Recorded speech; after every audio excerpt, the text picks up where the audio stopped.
Fala, meus amigos, daquele jeitão? Hoje a gente vai passear pelos anos 90, relembrando o desenho dos X-Men. É, aquele desenho animado dos anos 90 que todo mundo curtia e que, além de adaptar na animação vários momentos clássicos dos mutantes dos quadrinhos, abriu caminho para que os heróis da Marvel ficassem mundialmente conhecidos, mesmo por quem não lia gibis. Mas como é que será que surgiu a ideia para a produção desse desenho? Como e por que ele acabou? E o principal, o que você precisa saber para não ficar perdido agora que essa versão dos X-Men tá voltando com uma nova temporada no Disney Plus. Se você quer tudo isso e muito mais, seja bem-vindo a mais um Coleção em Ação Show. Daily, eu já falei, tu não é todo mundo.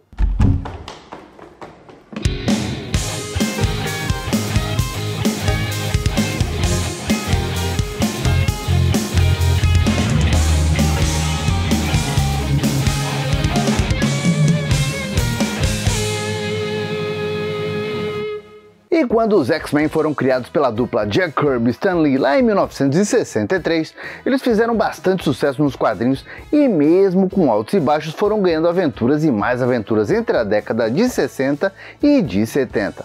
E nessa época, a primeira formação dos mutantes chegou a aparecer um episódio do desenho do Príncipe Submarino enfrentando o Doutor Destino, numa adaptação de uma história dos quadrinhos que na verdade era estrelada pelo Quarteto Fantástico. Só que o quarteto estava com os direitos cedidos para Hanna-Barbera, então a galera da Marvel foi lá e colocou os X-Men no lugar, apesar de que eles não foram chamados desse jeito em momento algum no desenho, já que segundo os produtores, o conceito dos X-Men seria muito complicado para as crianças, apesar de que naquela época eram as crianças que liam os quadrinhos dos X-Men. Alerta vermelho, Mayday, Mayday, Mayday.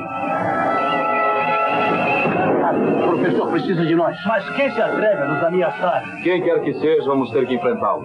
E quero acrescentar que estou ansioso para enfrentar o inimigo. Rápido! Lá está ele! E aí, com a chegada da segunda metade dos anos 70, os mutantes ganharam uma boa repaginada pelas mãos habilidosas da dupla Len Wein e Dave Cockrum, introduzindo personagens que depois se tornaram lendários, como é o caso do Wolverine, o Colossus, também o Noturno, a Tempestade e alguns outros.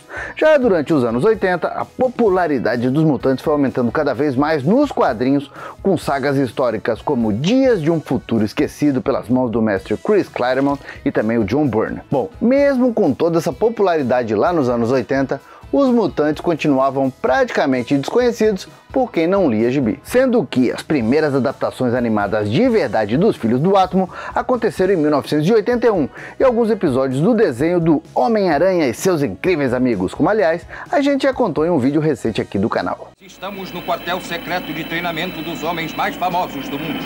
Todos eles nasceram com um superpoder fantástico, assim como Estrela de Fogo e Homem-Gelo. E como também foi dito com mais detalhes nesse vídeo, a intenção da Marvel era dar um desenho próprio para os X-Men, mas o projeto acabou não rolando. E esse cancelamento de uma série animada já na boca do gol, como foi o caso dessa série de 1982, que deveria ser, acabou acontecendo de novo em 1989. Já que nesse ano os X-Men chegaram a ganhar um episódio piloto chamado X-Men, Pride of the X-Men, e que foi ao ar no bloco da TV norte-americana chamado Marvel Action Universe, e depois ainda foi lançado em VHS.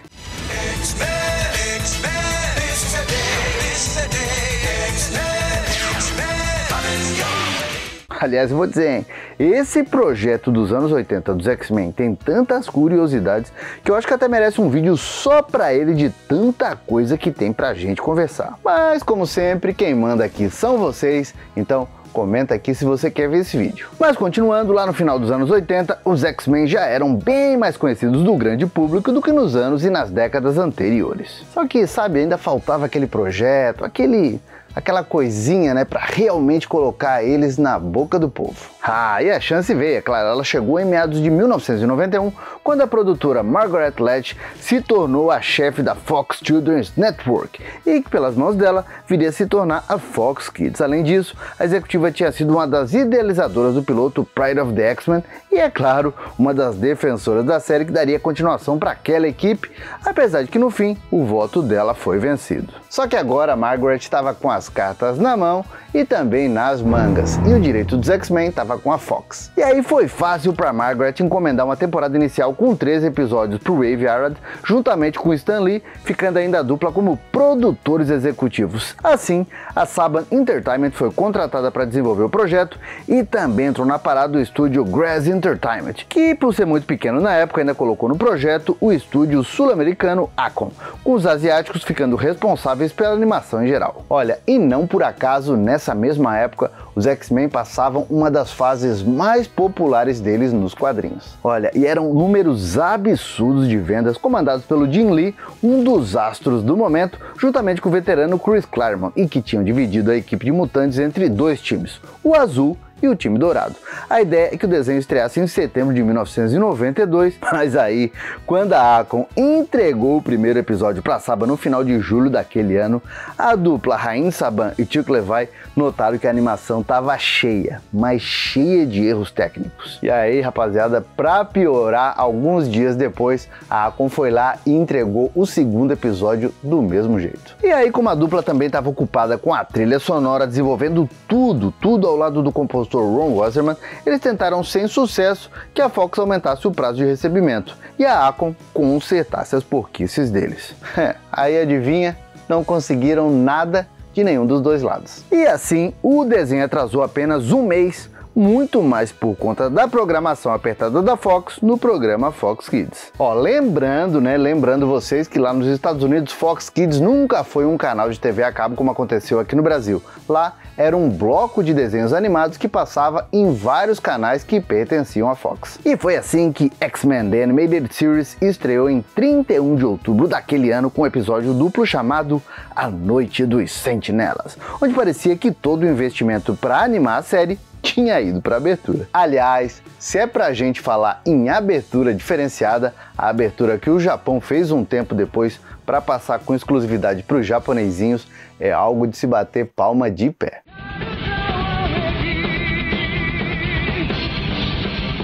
Olha, mas voltando para a abertura do resto do mundo, um dos maiores mistérios está no final dessa abertura e durou mais de 20 anos.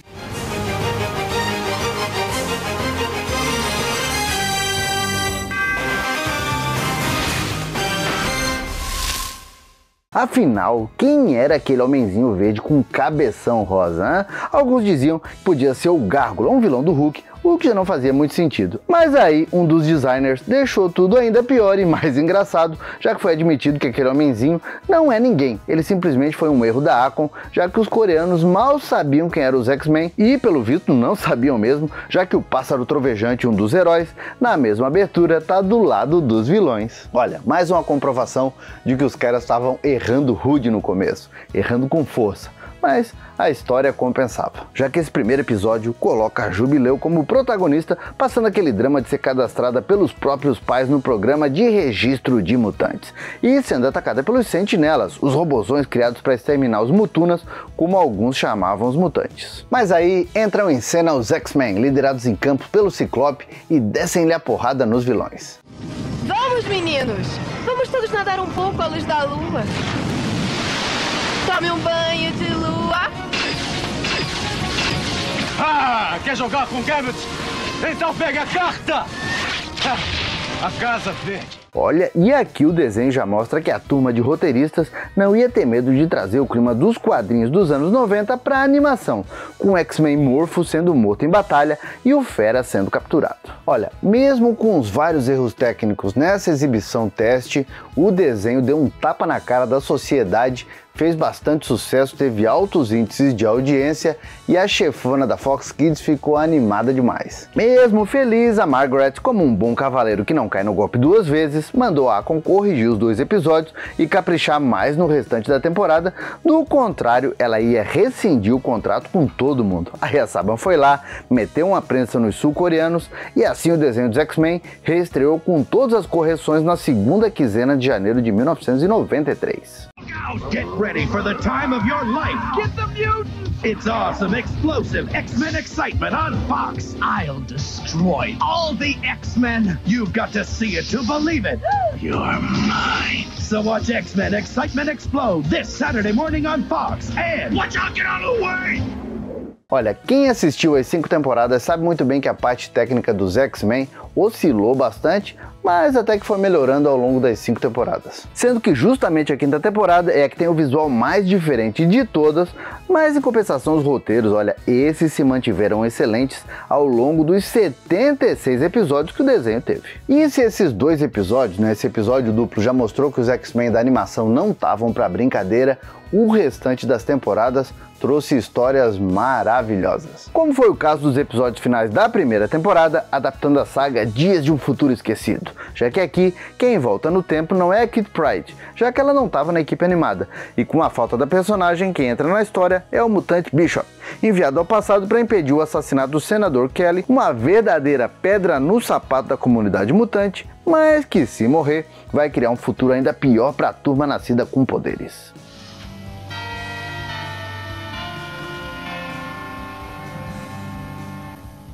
Olha, mas esse desenho vai muito além do que a luta dos X-Men para fazer com que humanos e mutantes consigam conviver. Já que vira e mexe, a equipe tem que enfrentar o poderoso Magneto e a sua irmandade de mutantes, já que o velho amigo do Charles Xavier pensava que não tinha como ter convivência nenhuma, sendo que para ele os mutantes eram a próxima evolução da humanidade. Aquele velho duelo que todo mundo conhece, quem acompanha os 2 personagens desde a criação deles lá em 1963. Então, ao longo das temporadas, a gente tem várias outras adaptações incríveis dos quadrinhos. Como por exemplo a que conta a origem dos poderes da vampira, sendo que o poder natural dela é absorver as memórias e dons de quem ela toca. E na época em que ela ainda era uma vilã da Irmandade, ela adquiriu os poderes durante uma luta com a Carol Danvers, a Miss Marvel. O que está acontecendo? O que você está fazendo? Mãe, tem alguma coisa errada. Eu não consigo soltá-la. Não! Segure! Mas tem alguma coisa estranha acontecendo, mano. Ou então o episódio que ficou conhecido aqui no Brasil como O Homem de Aço, que obviamente não é sobre o Superman. Ah, bom. Mas que mostra assim o que se sabia até então sobre a origem do Logan como Arma X, com direito a Tropa Alpha, Omega Red e tudo mais na história. Vindicator. Ela não chamou aqui, Wolverine. Fui eu. Faz muito tempo, hein? Homenzinho. Nem tanto tempo assim. Olha, não menos incrível é a 3ª temporada. Essa é quase que todinha dedicada a Jean Grey, a evolução da personagem, e é praticamente serializada numa época em que desenho era comum ter um começo, meio e fim a cada episódio. Aqui não, aqui é bem diferente. Tudo porque 5 episódios da primeira parte dessa temporada cobrem a saga da Fênix, com os X-Men cruzando o caminho do Império Shi'ar e os Piratas Siderais, e o surgimento da entidade conhecida como Fênix, que acaba dominando o corpo da garota Marvel. Não se desesperem. A Fênix sobrevive. Não! Vai embora! Não tema, Imperatriz. Está segura agora. Depois disso, os X-Men ainda tem um episódio duplo com aventura nas terras selvagens do herói Khazar e ainda uma aventura com o mutante Anjo, um dos X-Men originais como protagonista. Já na segunda metade dessa 3ª temporada, o pau volta a pegar com a Jean Grey como o centro das atenções novamente. E mais 4 episódios com a saga da Fênix Negra, uma das mais marcantes dos quadrinhos da equipe. Eu sou a chama de fogo. Eu sou a Fênix Negra! Enfim, os 76 episódios se aprofundaram bastante em cada um dos membros da equipe, mas eles também deram espaço para outros mutantes famosos dos quadrinhos, como foi o caso dos episódios dedicados para heróis como o Alemão Noturno, um dos personagens mais queridos dos gibis, e também o Russo Colossus. Também teve o Homem de Gelo, Bob Drake, mais um dos X-Men originais que não permanecia na equipe nos anos 90, e ainda mutantes como o Cable e o Longshot, que tinham histórias bem complexas nos quadrinhos. Olha, mesmo isso não impediu os roteiristas de adaptar tudo muito bem adaptado nesse desenho animado. Outra coisa bem comum no desenho da equipe era a aparição de outros super-heróis da Marvel, como o Capitão América, que aparece lutando ao lado do Wolverine na Segunda Guerra, e também a presença do Doutor Estranho e vários outros heróis dentro da saga da Fênix. Fora isso, os X-Men também marcaram presença em outro desenho bem famoso da Marvel na época. E isso aconteceu na segunda temporada do Homem-Aranha, o Amigão da Vizinhança, no episódio episódio 4 e 5, numa história que envolve mutações aracnídeas, o Fera sendo sequestrado mais uma vez e, claro, aquele tipo de parceria pra quebrar tudo, como todo mundo curte, entre o Homem-Aranha e o Wolverine, ou melhor dizendo, o enfesado mutante Lobão. Não vá, Homem-Aranha! Você poderia ser muito útil pra nós! Esqueça esse cara, ele é muito independente. Eu não concordo com você, Lobão. Acho que ele me lembra vagamente você quando veio nos procurar. Bom, e por falar em Lobão e as maluquices, da dublagem e das traduções do desenho do Homem-Aranha, como o trabalho lá foi do estúdio Alamo, quem dublou o Wolverine foi o dublador Luiz Antônio Lobo. Já o desenho dos X-Men foi dublado no estúdio Herbert Richards, com o Ciclope sendo dublado pelo Newton Valério na primeira temporada e nas seguintes pelo lendário Dário de Castro. Já o Wolverine ficou imortalizado com a voz do saudoso Isaac Bardavid, apesar de que em alguns episódios o dublador foi substituído pelo igualmente lendário Francisco José, deixando o Logan com a voz casca-grossa do pântano dos Thundercats. O professor deve estar dormindo. Acha que consegue pousar esta nave sozinho? Do que você está falando? Somos mutantes. Deus nos esqueceu há muito tempo. A Jean Grey foi dublada pela Silvia Salustre, enquanto a Tempestade ganhou voz com a Jenny Kelly. Já o Dr. McCoy, mais conhecido como Fera, foi dublado pelo Jorge Vasconcelos, e o charmoso Gambit ganhou ainda mais elegância com a voz do Eduardo Dascar. A jovem Jubileu foi dublada pela Yara Rissa e o líder da equipe, o professor Charles Xavier, teve voz brasileira com o grande Isaac Schneider. É claro, como um desenho que teve impressionantes 5 temporadas, vira e mexe algum dublador era substituído por outro, mas nada que fosse muito permanente. Mesmo assim, cabe a gente relembrar que a voz do Magneto foi feita pelo inconfundível José Santa Cruz, mas em alguns episódios ele acabou sendo substituído pelos também inconfundíveis Antônio Patinho e Mauro Ramos, ainda com uma quarta voz em 2 episódios do dublador Jorge Lucas. Certamente você tem negócios mais urgentes a tratar do que cuidar de um velho amigo. Não há nada mais importante. Parece que as coisas estavam bem atribuladas na Herbert Richards daquela época, mas ainda assim a dublagem deixou o desenho ainda mais incrível do que ele já era. Apesar de que, vou dizer, tinha hora que o dublador chamava o desenho de X-Men, tinha hora que chamava de X-Men, mas vamos lá, era Herbert Richards, então a gente perdoa. Ainda mais com um desenho desse que, juntando o elenco principal e os coadjuvantes, tinha mais gente que na novela Pantanal. Bom, por aqui o desenho estreou na Globo no comecinho de 1994, dentro da programação da TV Colosso, e teve uma vida tão longa na emissora que ainda migrou para a programação da TV Globinho, tanto na fase como bloco de desenhos e também como um programa próprio. E ainda tem o pequeno Scooby-Doo, as Tartarugas Ninja, Popeye, Tailspin, Tico e Teco, T-Rex e X-Men. Lembrando que nesse tempo o desenho também foi exibido na TV paga, primeiro no canal da Fox e depois na Fox Kids, quando estreou como canal por aqui. Mas aproveitando que a gente tá falando de canal, diz aí, tá gostando desse vídeo? Tá, né? Então bora lá, deixa aquele like felpudo e melhor ainda, compartilha com aquele seu amigo, com aquela sua amiga que adorava os gibis dos X-Men lá na época da Editora Abril, mas travava a língua pra falar Wolverine e chamava, como todo mundo, os X-Men de X-Men. Que tal? Nossa, papai, não cansa de dar sermão. Bom, mas agora a pergunta que não quer calar. Como é que vai ser agora que X-Men tá ganhando aí uma nova temporada chamada X-Men 97, hein? Bom, o que a gente sabe é que os 10 episódios dessa nova temporada vão manter a maioria dos visuais dos anos 90 dos heróis e também dos vilões,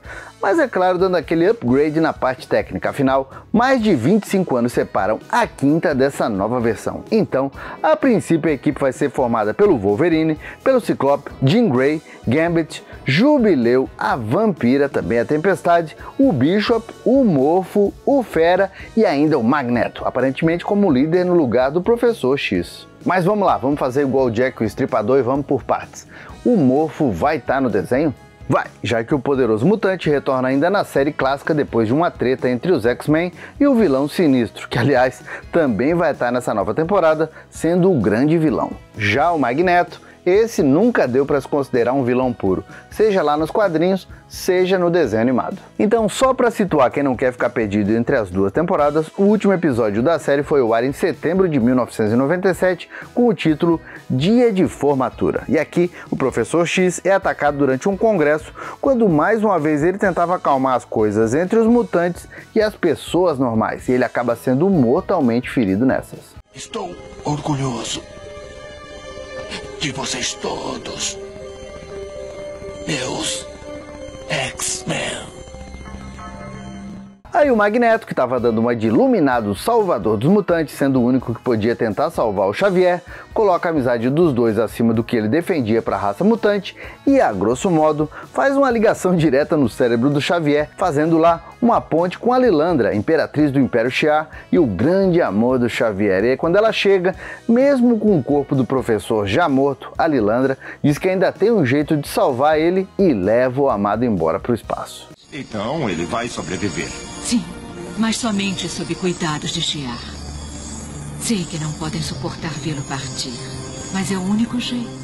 Então, a série termina com os X-Men sem um líder e com o Magneto ao lado deles aparentando uma trégua, mesmo que de momento. Então, como a gente já viu nos trailers, essa nova temporada vai explorar justamente isso, né? O Xavier deixando os X-Men como legado para o Magneto tocar para frente, e aí vamos ver o que vai acontecer, já que lá nos quadrinhos, para quem conhece, né, sabe que o Magneto já foi líder dos X-Men algumas vezes. Além disso, está sendo lançada esse mês lá nos Estados Unidos uma minissérie em 4 partes que vai fazer a ligação entre a 5ª temporada e essa nova versão, mostrando que os mutantes estão fazendo nesse meio tempo e que obviamente não vai ser o mesmo tempo da vida real. Mas ó, agora eu quero saber, curtiam esse desenho dos X-Men, esse desenho dos anos 90? Onde é que vocês assistiram? Assistiram na Fox Kids, na Fox, na Globo? Tem um episódio preferido? Comenta tudo isso aqui pra gente continuar falando mais a respeito de X-Men. Bom, meus amigos, por enquanto era isso. Eu espero que vocês tenham gostado demais desse vídeo. E está chegando agora aqui no canal, gostou do que viu? Achou legal? Então bora lá, se inscreve aqui e badala o sininho, porque eu garanto que a gente vai se ver 2 vezes na semana. E também aproveita para conhecer as redes sociais do canal. Tem muita coisa legal. E quer ajudar a gente de verdade? Que tal se tornar um membro Felpudo Gold? Vai ajudar demais o canal a continuar produzindo conteúdos cada vez mais nostálgicos e ainda vai ter o seu nome aparecendo aqui no final do vídeo e também vai ter um link para o nosso grupo secreto no WhatsApp. Por enquanto eu vou deixando meu abraço dizendo que a gente se vê no próximo vídeo e valeu!